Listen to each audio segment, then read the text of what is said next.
Supersport 600 Dunlop ning A1200 klasside paremusjärjestus selgitati ühes koondsõidus. Läheme vaatluse alla võtame klassi Supersport 600 Dunlop, kus startisid nii Marko Rohtlan kui ka Agris Neia.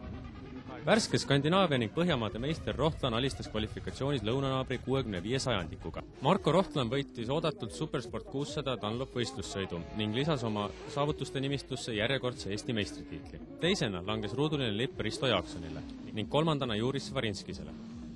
Marko, palju õnne! Panis hooajal Baltikumis ilusa punkti. Kas sinu arvates seis on midagi saavutamata nende aastate jooksul?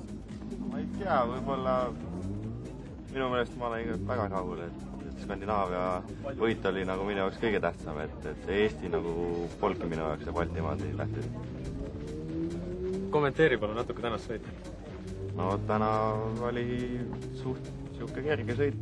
Ma ise arvasin, et tuleb vähe ikka raskem on see, et Neia ikka on mul kanna peal kogu aeg, aga tal vist oli mingi tehnilised probleemid, nii et vahe muudkui kasvas aina suuremaks. Kuidas sa Neiast alguses mööda said? Ma vähe jõumeetodil läksin, et polnud midagi ei anna alla. Said aastal 2002 Skandinaavia meistriks ning ka Põhjamaade meistriks. Räägi, kas oskasid hooaja algul sellist tulemust oodata?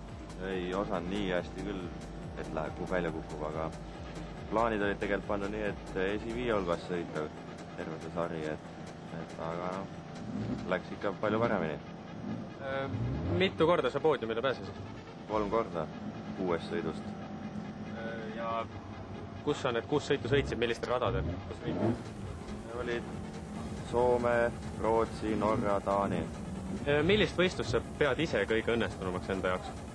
Viimane sõit oli kindlasti üks väga meelde jäävamaid, sest et seal käis kuni viimase ringini käis siuke tihe heitlus, et mööda sõit oli vähemalt 3 korda ringi jooksul ja võit selgus ka põhimõtteliselt viimastes kurvides.